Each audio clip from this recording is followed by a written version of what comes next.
Bonjour à tous et bienvenue dans cette nouvelle vidéo. Aujourd'hui, comme vous avez pu le voir, on va parler de mon pothos Manjula. Donc l'histoire de ma plante et surtout son entretien parce que je reçois beaucoup de questions à son propos et notamment depuis la sortie de mon livre parce que c'est une plante qui d'habitude est là-bas, que je montre pas souvent finalement et pour laquelle on me pose beaucoup de questions le peu de fois où on la voit. Depuis la sortie de mon livre, donc Végétaliser votre intérieur avec Marion Botanico, j'ai beaucoup de questions. Comment tu fais voilà, pour le faire pousser comme ça, pour l'entretenir? Et je me suis dit que c'était peut-être le moment d'en faire une dédiée. J'espère que ça vous plaira.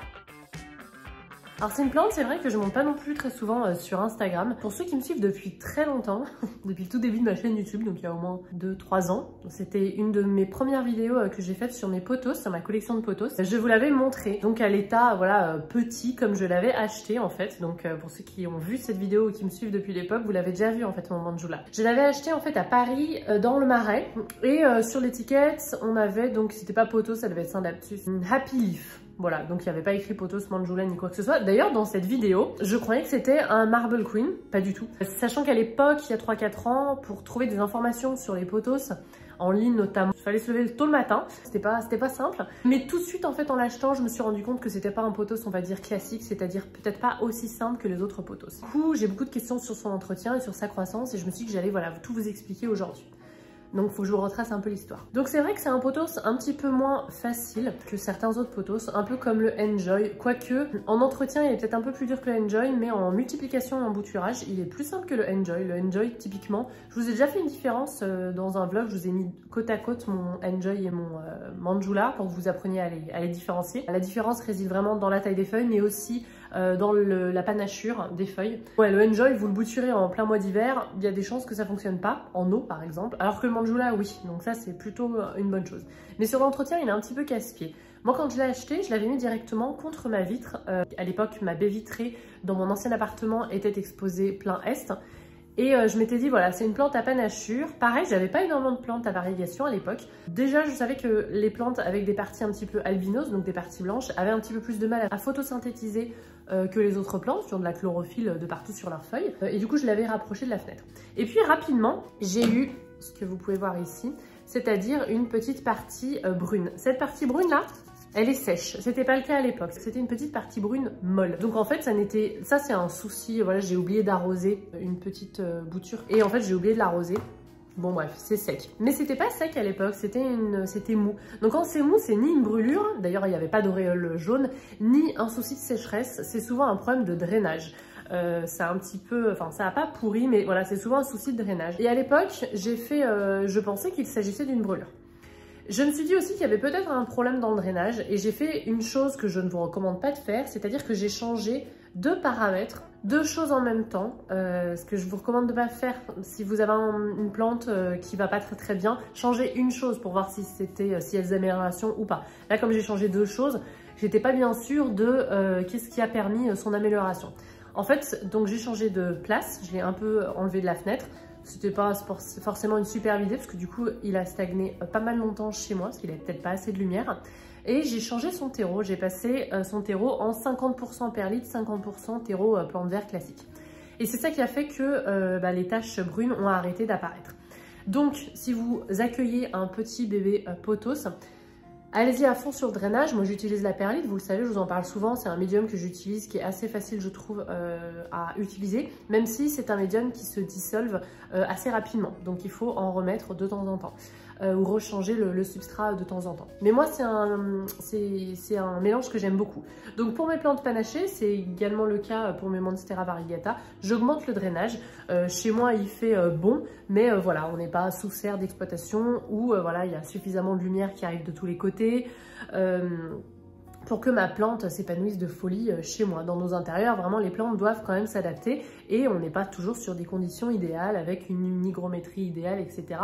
Donc, il faut aussi un petit peu les aider. Et le drainage vraiment aide. Donc, la première chose que j'aimerais vous dire quand vous recevez votre pothos Manjula chez vous, s'il y a quelques petites feuilles qui commencent à brunir, changez le terreau, le substrat et rajoutez du drainage. Donc, si c'est comme moi, 50% perlite, 50% terreau, ça fonctionne plutôt bien. Ça, je vous l'avais déjà dit dans ma deuxième vidéo sur les pothos, que j'en ai fait pas mal des vidéos sur les pothos. Vous pouvez les retrouver sur mon compte, sur ma chaîne YouTube. Hein, vous tapez dans la barre de recherche, une fois que vous êtes sur ma chaîne, voilà, un mot-clé, par exemple pothos pothos. Vous trouvez toutes les vidéos qui sont en lien avec mes pothos. Donc voilà, augmenter le drainage. Si vous la recevez, moi je l'ai commandé cet automne, en automne-hiver, essayez de vraiment espacer les arrosages. Alors pas trop non plus, sinon vous allez avoir du brun sec. Donc ça c'est parce que j'ai vraiment oublié de l'arroser, vous voyez c'est très sec.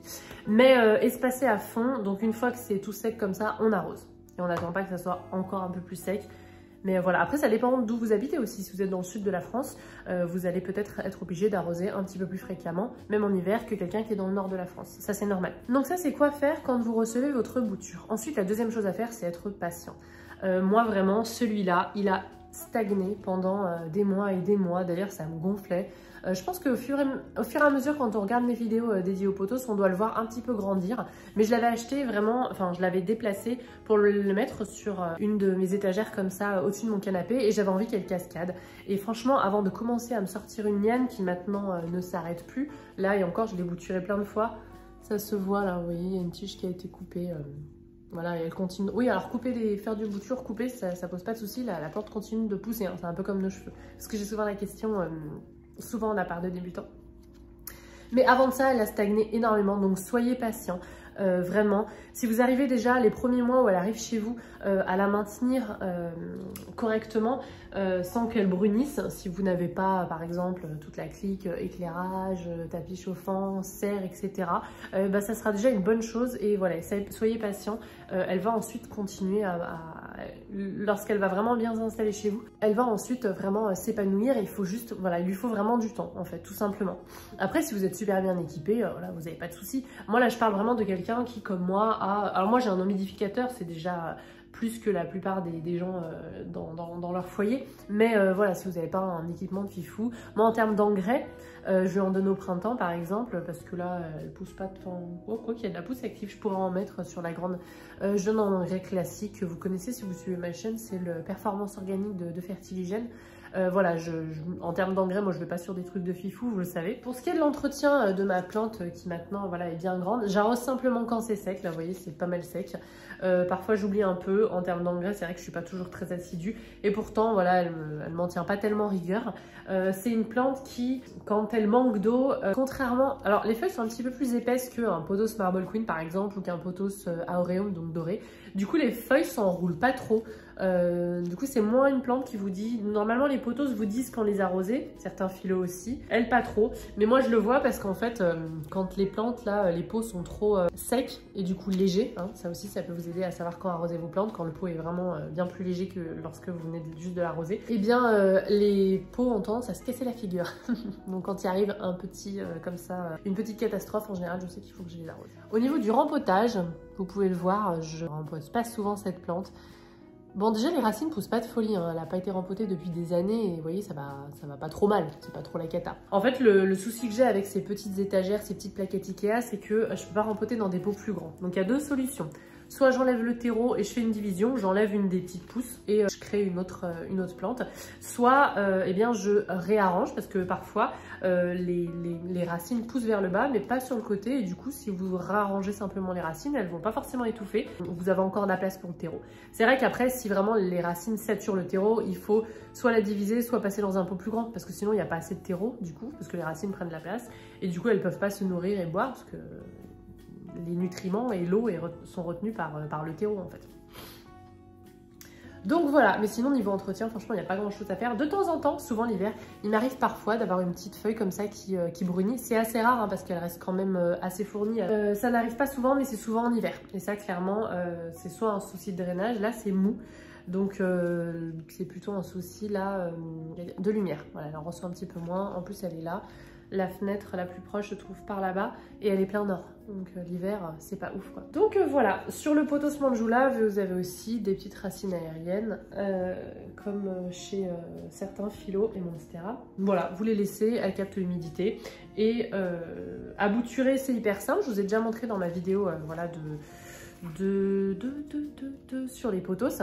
Vous coupez vers un nœud, donc par exemple ici, ou bien là vous pouvez faire juste une bouture de feuilles, couper là et là, puis vous mettez ça avec le nœud en eau.